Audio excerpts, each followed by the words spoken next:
ఏ కన్ను చూడదనా నీవిచ్చల విడిమిడిసి పాటు ఏ చెయ్యి ఆపదనా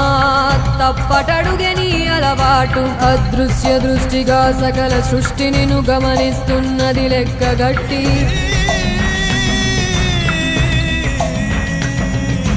ఎంత బతుకు నీదెంత బతుకువో గుప్పెడు మెతుకుల కడుపు కొరకు ఎన్నాటలు వేటలు అవసరమా మనుజా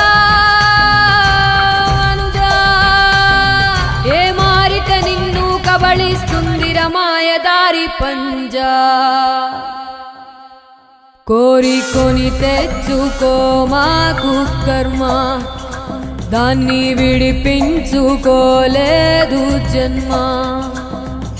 సత్కర్మభిశ్చ సత్ఫలితం దుష్కర్మ ఏవ దుష్ఫలం అత్యుత్కట పుణ్య పాప